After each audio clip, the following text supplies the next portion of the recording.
누가복음 3장 15절로 17절을 봉독하겠습니다.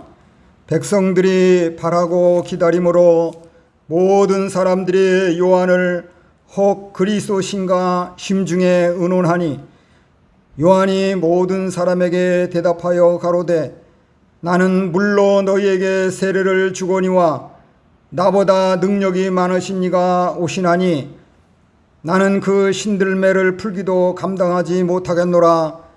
그는 성령과 불로 너희에게 세례를 주실 것이요 손에 키를 들고 자기의 타작마당을 정하게 하사 알곡은 모아 곡간에 들이고 죽정이는 꺼지지 않는 불에 태우시리라. 아멘. 오늘 주일 예배 시간에 하나님께서 우리에게 주시는 성경 말씀은 누가복음 3장 15절로 17절입니다. 이 성경 말씀을 본문으로 하여 하나님의 그리스도의 탁월하심이라는 제목으로 하나님의 말씀을 강도하겠습니다. 이 시간에 하나님께서는 우리를 약 2000년 전에 팔레스타인 지역 역사의 현장으로 인도하실 것입니다. 지난 시간에 우리는 그리스도의 복음을 비그리스도인들에게 전해야 할 복된 좋은 소식, 구원의 기쁜 소식이라는 말씀을 받았습니다. 좋은 소식, 그리스도의 복음을 비그리스도인들에게 전한 결과로 그들이 복음과 그리스도를 받아들이고 믿으면 바로 구원을 받고 기뻐 찬송함과 감사함으로 화답할 것입니다. 이렇게 복음으로 말미암아 그리스도를 믿는 사람들은 그리스도인들이라고 합니다. 그리스도인은 그리스도에게 속한 사람들입니다. 그러면 과연 그리스도는 누구이신가? 그리스도에 관한 이 신관이 믿는 사람들에게는 대단히 중요합니다. 그래서 이 시간에는 그리스도의 속성 중에 한 부분을 살피려고 합니다. 성육신하신 그리스도께서는 이 세상 모든 사람들 중에서 가장 위대하고 뛰어나며 우월하고 탁월하십니다. 그 존재함이 영원불변하고 그 지혜와 능력이 무한하며 그 덕과 행실이 완전 무결하십니다. 그래서 아가서 2장 3절에서는 그리스도를 숲풀 가운데 사과나무 같다고 하였습니다. 그러면 본문에서 세례 요한이 담대하고 확신 있게 소개하고 나타내는 그리스도의 탁월하심이 무엇인지 그 내용을 살펴보겠습니다. 본문에서 그리스도에 관해서 말씀하고 있는 것이 무엇인가? 다른 성경에서도 많이 말씀하고 있지만 이 시간에 본문에서 그리스도를 뭐라고 이 세례 요한을 통해서 우리에게 말씀하고 있는가를 이거를 오늘 우리가 붙잡아야 되겠습니다. 이 본문의 내용은 사복음서 모두에 기록되어 성경에서 매우 강조하고 있습니다. 우리가 본문을 통해서 하나님께서 의도하신 우리에게 향하신 오늘 우리에게 주시려고 하는 의도인 교훈과 은혜와 진리의 말씀을 받고 감동하여 마음을 새롭게 함으로 변화를 받아서 하나님의 기뻐하신 뜻대로 성화 구원을 잘 이루어 나가야겠습니다. 먼저 본문 누가복음 3장 15절로 16절 상반부에 의하면 그리스도의 탁월하신 내용은 첫째로 세례 요한은 물 세례를 주는 자일 뿐이다. 세례 요한은 물 세례를 주는 자일 뿐이다. 왜 이런 말씀을 하셨을까? 그 당시 팔레스타인의 유대 사회에는 오실 메시아 그리스도가 도래하리라는 기대가 매우 컸습니다. 유대인들은 로마 제국의 지배 아래서 많은 경제적, 육신적, 정치적 어려움을 겪고 있었습니다. 그 즈음에 세례 요한은 하나님께서 구약에 약속된 메시아 그리스도의 앞길을 평탄하게 예비하시려고 예수님보다 6개월 전에 세상에 보내신 선구자적인 선지자이었습니다. 요한은 유대 광야에 거주하며 낙타 털옷을 입고 메뚜기와 석청을 먹으며 청빈하고 결백한 생활을 하며 유대 백성들의 죄를 책망하였습니다. 마태복음 3장 1절 이하. 그리하여 그 백성들은 세례 요한이 능력과 확신이 있는 말씀을 선포하며 지대한 영향력을 미치는 현상을 보고 그동안 대망하던 그리스도인가 하며 마음으로 생각하였습니다. 이렇게 사람들은 요한을 그리스도로 오해하기도 하였습니다. 그러나 세례 요한은 요한복음 1장 20절에서 나는 그리스도가 아니라 라고 명백하게 밝히고 부인하며 그리스도에 대한 바른 자세를 가졌습니다. 그러면 세례 요한이 물 세례를 주는 내용은 무엇인가? 그것은 죄인을 그리스도께로 인도하는 역할입니다.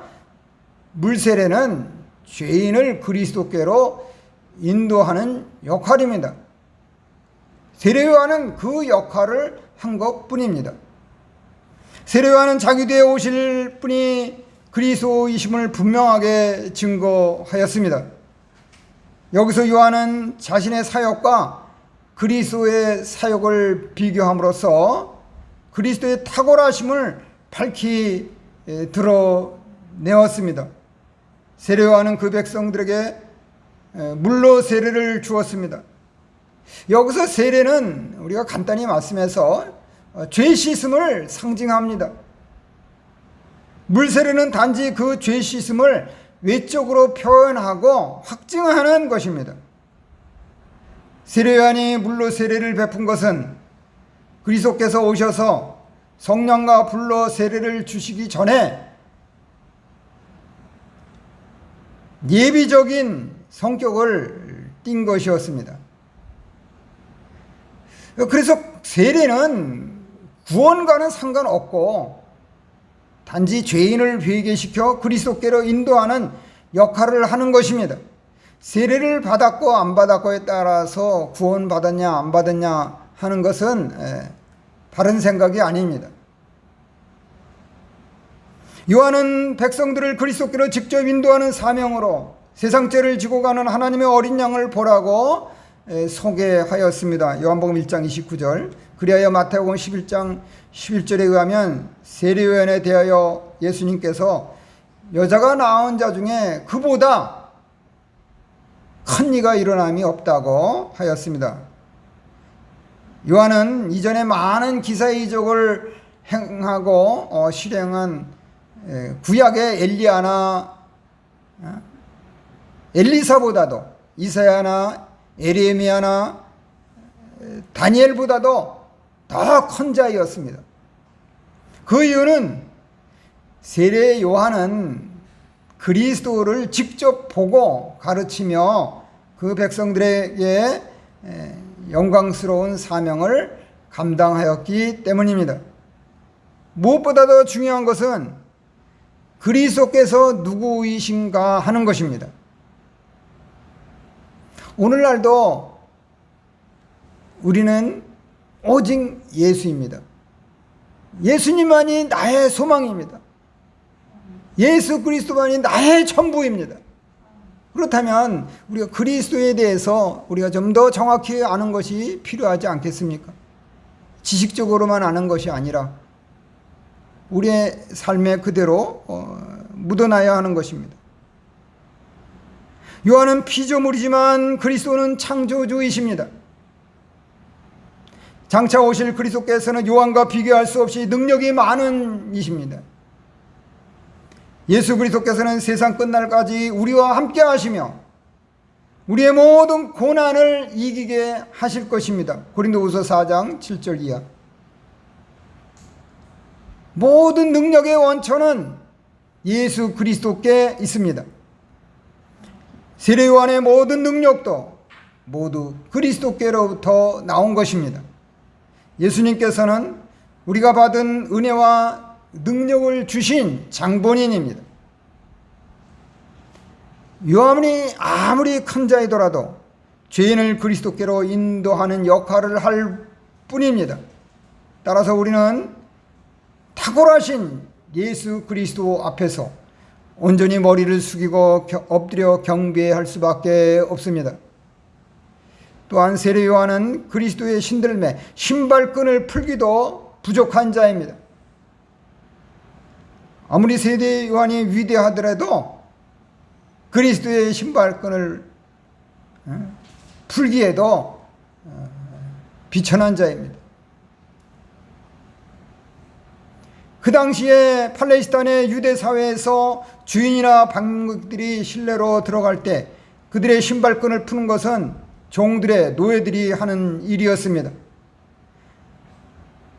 팔레스타인에 가보면은 나사렛에서 그 예루살렘까지 한참 가야 합니다.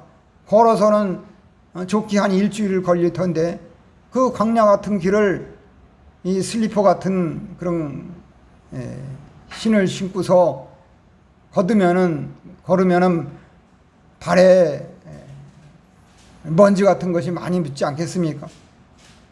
그 상태로 실내에 들어갈 때에 그 신발끈을 풀어주는 역할들을 이렇게 종들이 하였다고 합니다.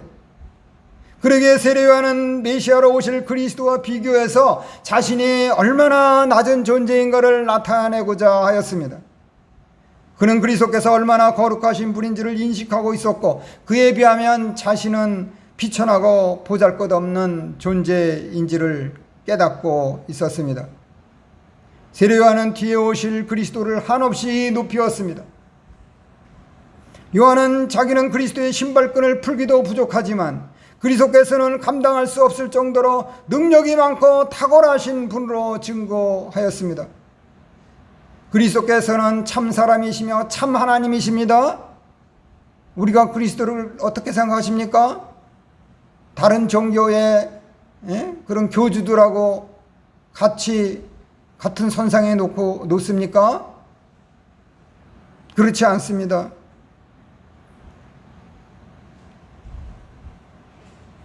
요한복음 3장 30절에 하면 세례 요한은 그리스도는 흥하여야 하겠고 나는 쇠하여야 하리라고 하였습니다. 참으로 이는 자신의 한계와 본분을 아는 겸손한 자세라 아니할 수 없습니다. 이렇게 세례 요한처럼 능력있고 위대한 하나님의 일꾼이 하찮은 신발끈조차 풀어드릴 수 없을 정도로 낮고 비천하다면 과연 그리스도께서는 얼마나 위대하고 탁월하시겠는가요? 참으로 그리스도께서는 그리스도의 신발끈을 풀기도 부족하고 비천한 세례 요한보다 훨씬 더 탁월하십니다.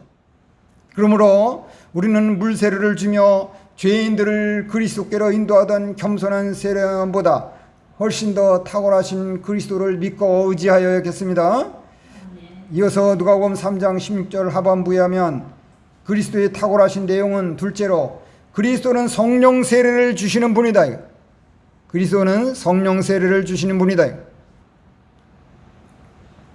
예수 그리스도의 중요한 사역은 성령 세례를 주시는 일입니다.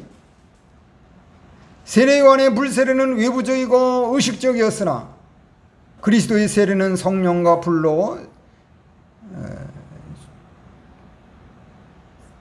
불의 세례로서 내부적이고 실제로 죄인들의 영혼을 새롭게 변화시킵니다. 성령 세례와 불 세례는 별개가 아닙니다. 그것은 성령의 불 세례를 의미합니다. 성령의 불 세례는 성령과 말씀, 이 불을 말씀이라고 이해하면 되겠습니다. 성령과 말씀으로 중생시켜 새 사람으로 만드는 일을 의미합니다. 예수 그리스도께서는 불을 땅에 던지러 오셨고 예수 그리스도께서는 말씀을 또는 복음을 이 땅에 던지러 오셨고 이 불이 붙기를 소원하셨습니다. 누가복음 12장 49절.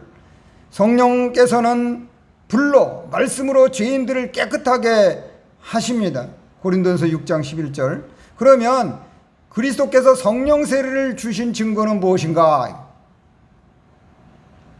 그것은 예수님을 그리스도로 믿는 것입니다. 우리가 성령 세례를 받은 증거로 나는 성령 세례를 받았다고 생각하십니까? 고린도전서 12장 3절에 하면 성령으로 아니하고는 누구든지 예수님을 주시라 할 수 없다고 하였습니다. 그리하여 예수님을 구주와 주님으로 진정으로 믿는 신자는 성령의 불세례를 받고 중생한 사람, 거듭난 사람입니다. 범죄함으로 말미암아 전적으로 부패하고 전적으로 영적으로 무능한 죄인에게 성령의 불, 성령의 말씀이 임하면 그는 거듭나서 자기의 죄를 깨닫고 주님을 믿게 됩니다. 사람이 거듭나지 아니하면 주님을 믿을 수가 없습니다. 주님을 구주와 주님으로 나의 주인으로 믿을 수가 없습니다. 오늘날 교회에서 시행하는 물세례는 이미 예수님을 믿은 신자에게 주기 때문에 성령 세례보다 시기적으로는 나중입니다. 따라서 물세례를 받은 후에 성령 세례를 받으려는 것은 잘못된 생각과 행위입니다. 이미 성령 세례를 받았어요. 성령께서 나에게 내주하셨습니다. 그렇기 때문에 예수님을 구주와 주님으로 진정으로 믿은 성도들이라면 이미 성령을 받았고 성령 세례를 받아서 거듭난 자입니다. 이렇게 우리가 예수님을 그리스도로 믿는 것은 그리스도께서 우리에게 성령 세례를 주신 증거입니다. 또한 그리스도께서 성령 세례를 주신 증거는 우리가 죄악에 대하여 죽고 새 생명으로 사는 것입니다.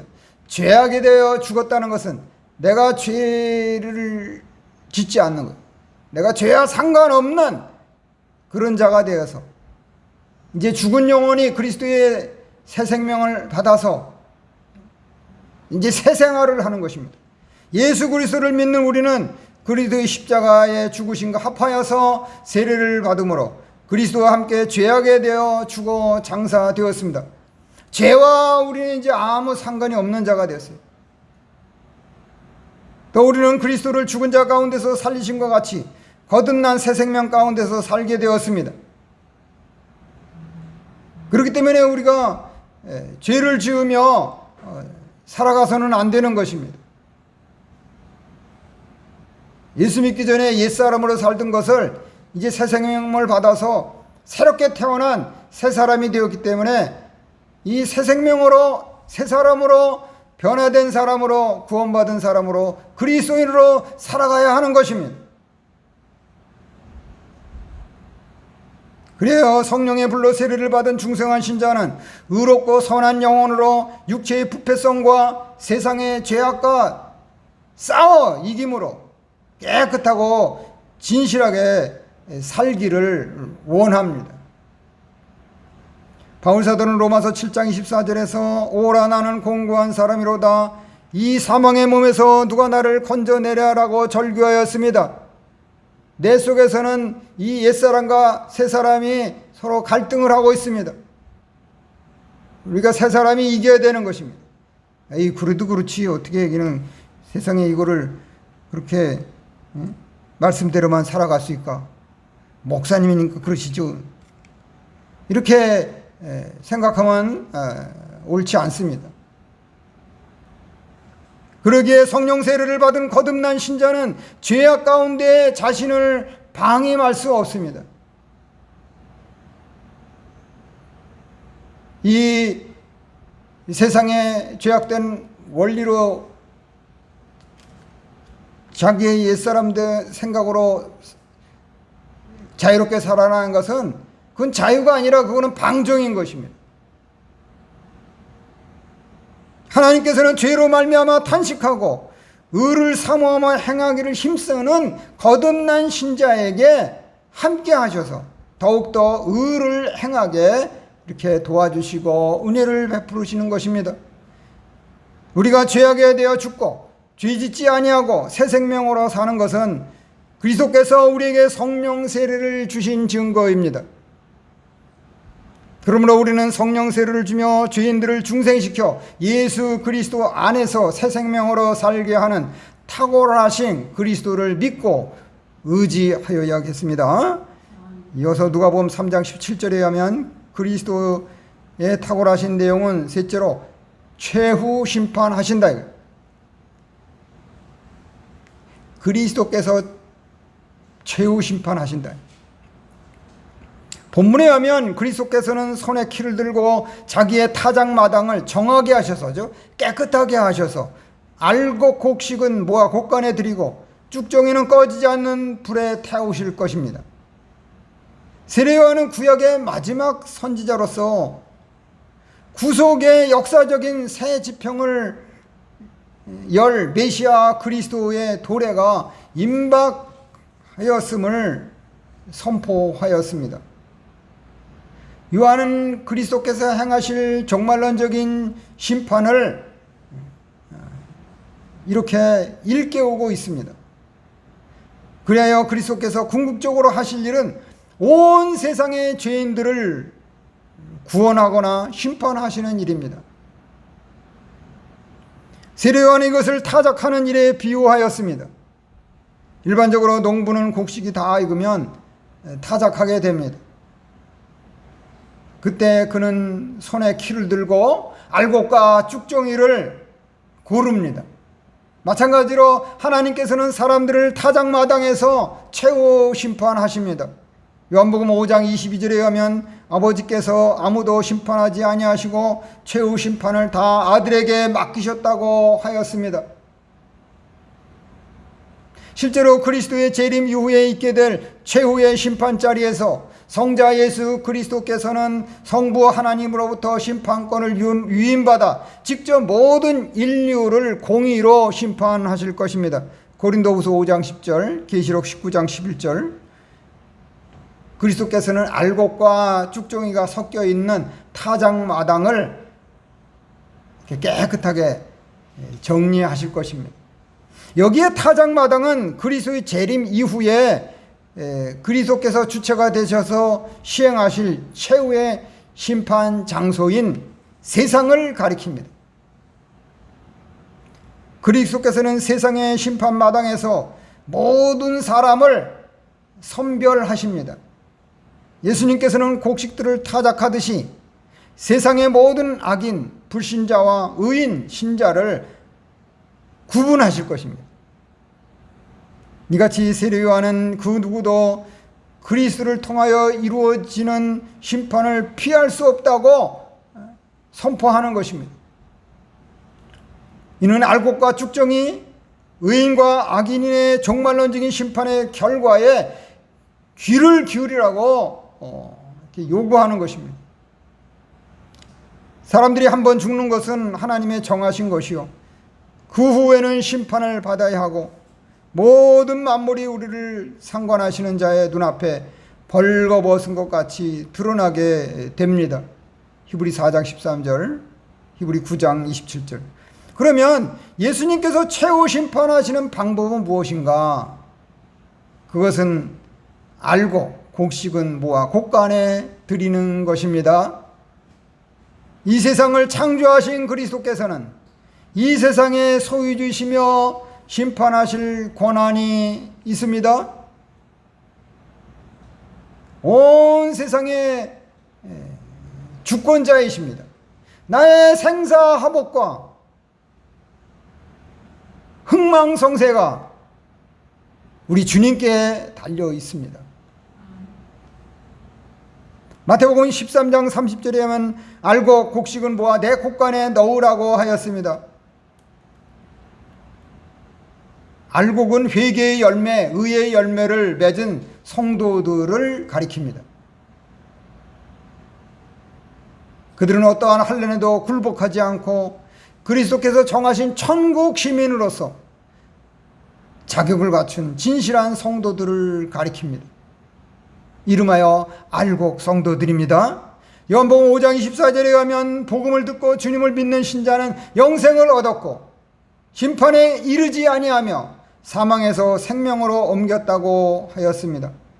이같이 알곡 곡식은 예수 그리스도의 소유입니다.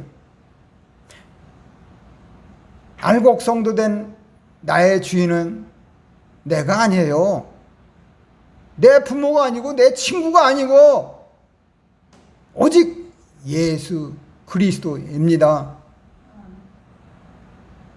예수님께서 재림하실 때 천사들을 사방으로 보내어 알곡 성도들을 모아 천국으로 들이실 것입니다. 그리하여 믿는 신자는 예수님의 공로로 지옥으로 가는 지옥 형벌의 심판을 면하게 됩니다. 이렇게 특상품 알곡 곡식으로 영광을 얻으려면 빛의 열매인 모든 착함과 의로움과 진실함과 성령의 9가지 열매를 맺어야 할 것입니다. 잘 아시는 에베소 5장 9절, 갈라디아서 5장 22절로 23절. 그래서 우리는 하나님의 말씀대로 순종하고 만들어져서 그리스도께서 최후 심판하실 때에 알곡 성도로 하나님의 곳간 영원한 천국에 들어가야 할 것입니다. 또한 예수님께서 최후 심판하시는 방법은 무엇인가? 그것은 쭉정이는 거두어 불태우는 것입니다. 농토가 이제 농부가 농사를 할 때에 곡식과 유사하게 생긴 가라지도 함께 이렇게 자라도록 놔두었습니다. 그렇게 함께 자라다가 추수 때에 가라지를 거두어 불에 태웁니다. 세상 끝에도 모든 넘어지게 하는 것과 불법 행위자들을 거두어내어 풀무불에 던져 넣습니다. 마태복음 13장 1절 이하. 이같이 사람을 믿고 혈육으로 힘을 삼으며 하나님에게서 떠난 불신자들은 영원한 지옥불에 던져집니다. 그 성도라고 하면서 사람을 믿고 사람을 의지하고 혈육으로 힘을 삼는 거 대단히 조심해야 하는 것입니다.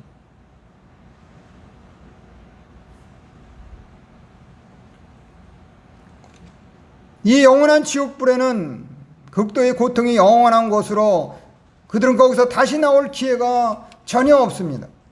누가복음 16장 23절에 의하면 지옥불에 들어간 부자는 너무나 고통스러워서 물 한 방울 얻으려고 요구했으나 거절당하였습니다.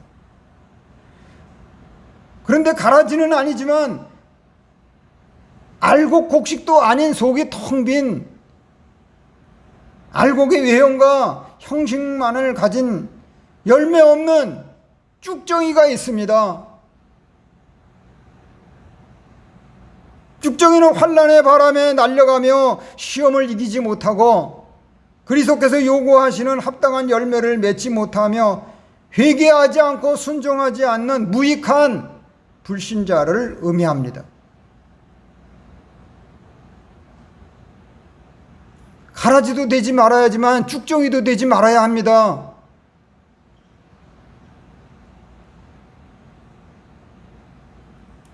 그리스도의 재림 이후 추수 심판 때에 그리스도께서는 쭉정이를 어떻게 하신다고 그랬어요? 꺼지지 않는 불, 영원한 심판과 형벌과 멸망을 가리키는 영원히 타오르는 지옥불에 태우실 것이라고 했습니다. 그래도 교회는 다니니까 쭉정이라도 괜찮다. 얼토당토하는 말입니다. 이 같은 세례요한의 경고는 매우 엄중한 것입니다. 세례요한의 예언은 그리스도께서 영광 중에 재림하셔서 이 세상을 불로 심판하시는 날에 성취될 것입니다. 그때 예수 그리스도께서는 악인과 의인을 구별하시고 악인을 구더기도 죽지 않고 불도 꺼지지 아니하는 지옥으로 던지실 것입니다. 마가복음 9장 48절, 베드로후서 3장 7절. 그래서 이 세상의 타작마당 심판에서 구원받을 수 있는 명확한 방법은 복된 좋은 소식, 구원의 기쁜 소식, 그리스도의 복음이 전파될 때에 죄인들이 그 복음과 그리스도를 받아들이고 믿으면 바로 절대적인 구원을 받게 됩니다. 그러므로 우리는 이 세상의 타작마당에서 알곡과 쭉정이를 분리하듯이 의인과 악인을 나눔으로써 최후 심판하는 탁월하신 그리스도를 진정으로 믿고 의지하여야겠습니다. 이제 오늘 주일 예배 시간에 하나님께서 생명의 말씀으로 주신 누가복음 3장 15절로 17절의 본문을 중심으로 하여 그리스도의 탁월하심이라는 제목으로 강도한 말씀을 마무리하겠습니다. 세례 요한은 구약의 마지막 선지자 이후 400여 년 만에 유대 사회에 등장한 선지자로 당시 그의 주변에는 구름같이 많은 사람이 몰려들었습니다. 앞선 5절 6절 참조. 요한은 사람들이 그에게 당신이 메시아냐 그리스도냐 라고 물을 만큼 권위와 능력도 있었습니다. 그러나 요한은 겸손히 자신을 낮추며 그리스도의 탁월하심만을 크게 드러내었습니다. 그는 죄인을 회개하여 그리스도께로 인도하는 물세례를 주는 자일 뿐이며 자기 뒤에 오시는 그리스도께서는 능력이 매우 많을 뿐만 아니라 죄인을 성령에 불러 세례를 베푸셔서 중생시켜 구원하시는 분입니다. 이렇게 그리스도께서는 세례원보다 훨씬 더 탁월하셔서 재림하신 이후에 온 인류의 산자와 죽은 자를 최후 심판하실 것입니다. 그래서 우리가 이 세상에 사는 동안에 세속적인 껍데기만 붙잡고 허무하게 바람에 날리듯이 열매 없이 이리 끌리고 저리 끌리고 여기 다니고 저기 다니고 이렇게 자유롭게 살지 말고 기독교적인 가치관을 분명하게 바르게 가져서 중심에 그리스도를 모시고 믿음에 굳게 서서 흔들리지 말고 주님의 일과 증인의 역할에 더욱 힘쓰는 그리스도인들이 되어야 할 것입니다. 이럴 때는 아멘 하셔도 되는데. 그러므로 우리는 속빈 쭉정이같이 외식과 형식적인 모양과 무늬만 기독교 신자가 되지 말고 하나님께서 기뻐하시는 성령의 열매를 맺어서 알곡곡식 성도가 됨으로써 확실하게 넉넉히 영원한 천국 곳간에 들어가 그리스도와 함께 영원한 영광을 누리시기를 주님의 이름으로 축원합니다. 말씀을 생각하시면서 잠시 기도하시겠습니다.